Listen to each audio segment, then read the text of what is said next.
À 9h50, place au journal des médias de Julien Pichenet. Et on commence avec les audiences d'hier. Qu'est-ce que ça donne, Julien ? Alors on est sur des petits scores avec les primes d'hier. C'est la série Marianne sur France 2 qui est arrivée en tête avec 3 500 000 téléspectateurs. Esprit criminel est deuxième et M6 complète le podium avec 2 millions de téléspectateurs pour la première de la 4e saison de Qui veut être mon associé. On en parlait hier matin dans Culture Média. Alors Thomas, c'est le meilleur démarrage de l'émission qui a réuni plus de 23% des ménagères. Est-ce dû à la présence de Tony Parker? Est-ce dû à leur passage dans Culture Média? Aussi, ça fait beaucoup de bonnes raisons. Ouais. Par ailleurs, je voulais dire un petit mot sur l'audience de Questions pour un champion. Hier, le jeu présenté par Samuel Etienne sur France 3 a fait un superbe score d'1 723 000 téléspectateurs. Wow. C'était 100 000 de plus que la quotidienne de la Star Academy sur TF1. C'est l'un des meilleurs scores du célèbre jeu de ces 5-6 dernières années. Bravo. Europe 1, le journal des médias. Et puis dans l'actualité des médias ce matin, les journalistes de l'AFP affichent leur solidarité avec leurs collègues travaillant à Gaza. Les journalistes et salariés de l'agence France Presse à Paris ont brandi hier les portraits de leurs 9 collègues gazaouis. Israël doit assurer leur sécurité et doit les autoriser si besoin à quitter le territoire pour se mettre à l'abri, ont-ils écrit dans un communiqué. La Société des journalistes a également fait part de sa solidarité et explique qu'à chaque heure de la journée, elle craint d'apprendre le pire. Les journalistes de Gaza travaillent, on sans doute, dans des conditions terribles et sous la menace permanente des bombes.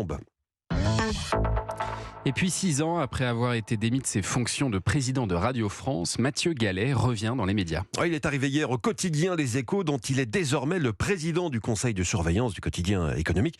Il revient côté coulisses, mais c'est une occasion pour lui de remettre un pied dans les médias. Dans ce secteur, depuis 2018, il a fait simplement, entre guillemets, lancer un studio de podcast. Le journal Les Échos, qui appartient au groupe LVMH, traverse une crise depuis quelques mois. Depuis un an, la rédaction n'a même plus de directeur, mais l'arrivée de Mathieu Gallet pourrait débloquer la situation. Et puis l'histoire d'amour entre Amazon et le sport est de plus en plus forte. Alors selon la presse américaine, Amazon a investi 100 millions de dollars dans un réseau américain de chaînes télévision locales qui s'appelle Diamond Sport Group et qui possède de nombreux droits sportifs. C'est un réseau qui détient par exemple les droits de plus de la moitié des équipes de NBA, de MLB, de NHL. Ces chaînes seront donc bientôt disponibles sur Prime Video. Il faudra payer un supplément pour les avoir, mais après Roland-Garros, après la première ligue de football, après la Ligue 1 française, Amazon se met donc au basket, au baseball et au hockey. Ah oui, alors ce que je connais, la NBA, c'est le basket.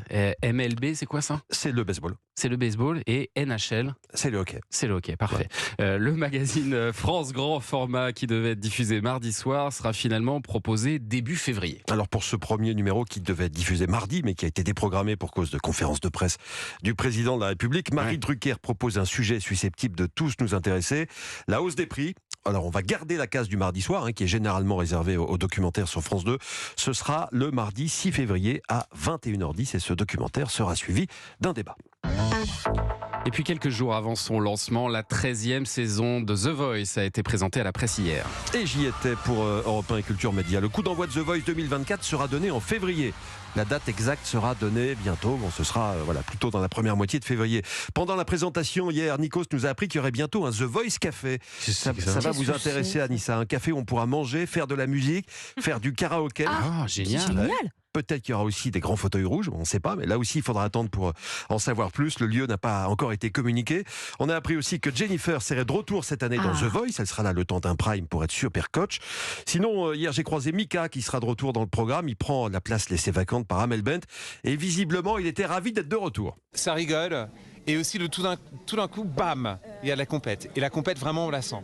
Mais on n'est pas complexé devant les uns et les autres. On a chacun son terrain, chacun représente quelque chose, chacun son chemin. Et donc ça nous permet aussi d'être plus taquin, plus coquin, de s'amuser et tout d'un coup, bam, de rentrer dans la compétition d'une manière très agile et très sérieuse. Voilà, ça rigole, mais attention, on est compétitif. Je vous avoue que Mika n'a pas été facile à interviewer hier. Il n'arrêtait pas de rire avec ses collègues, avec Zazie, avec Vianney, avec Big Flo et Oli. Il ne connaissait pas Big Flo et Oli avant le tournage de cette 13e saison et visiblement l'entente est bonne. Ça se passe bien entre eux. C'est le genre de programme que vous regardez, Nesrine Slaoui ? Alors non, pas du tout. Je suis un peu déconnectée de toutes ces émissions-là. Moi, je suis une ancienne fan de Star Academy, donc je me fais des petits plaisirs effectivement en regardant la nouvelle saison. Version. Mais je ne regarde pas les nouveaux. Bon, et puis alors avant le lancement lancement de The Voice 2024, on pourra suivre le premier numéro de nos grandes décisions. Et ça, ce sera sur France 2 en deuxième partie de soirée à 22h55 et ce sera le 7 février. C'est Hugo Clément qui animera cette nouvelle émission de témoignages. Alors je vous explique le concept. Dans chaque émission, il y a plusieurs personnes qui hésitent à faire un choix qui pourrait basculer leur vie, qui viendront en parler en direct et se feront conseiller par des spécialistes. Le public pourra également donner son avis. On verra par exemple une infirmière qui se demande si elle ne devrait pas démissionner. On verra aussi un homme se questionner sur les nouvelles formes de contraception dans le couple. Il hésite à faire une vasectomie. Donc c'est le public qui va voter, qui Exactement. va dire vas-y pour la vasectomie. Exactement. Oui, c'est particulier. Un concept simple, mais qui n'existait pas encore jusqu'ici sous cette forme. C'est Thierry Ardisson qui en a eu l'idée, une idée de plus pour lui. Je lui ai demandé comment lui venaient toutes ces idées, parce qu'il en a eu quand même quelques centaines. Pour celle-là, il se souvient très bien comment ça lui est venu à l'esprit. Celle-là, je l'ai eue en prenant une douche. Et quand je suis sorti de la douche, j'ai appelé des potes en leur disant « Mais ça existe, ça. C'est pas possible. C'est tellement évident comme idée que ça doit exister. » Et ils m'ont dit « Non, on n'a jamais entendu parler. » Je dis « Il n'y a pas une émission où on fait voter les gens ?» Mais non. J'ai dit « Écoute, c'est dingue. » Et puis voilà. Donc je l'ai effectivement déposé à l'époque. Et puis après, j'ai attendu que quelqu'un veuille le faire en direct. Mais les idées, non, ça vient. Voilà, c'est comme ça. J'ai que ça comme don. Donc. Voilà, sous la douche, il y a ceux qui chantent et puis il y a ceux qui ont des concepts d'émission. Ça faisait 15 ans qu'il avait ça dans les tiroirs. Thierry Ardisson. Ça faisait très longtemps qu'il voulait faire cette émission, mais il attendait de trouver le bon animateur qui voulait le faire en direct, parce que ce sera du direct en deuxième partie de soirée. Donc, et ce sera donc avec Hugo Clément. Merci beaucoup Julien pour ce journal des médias. Toutes les infos sont à retrouver dans notre newsletter média. Inscription gratuite sur europe1.fr. Et un grand merci à Nesrine Slaoui d'être venue ce matin et d'avoir couru jusqu'au studio d'Europe.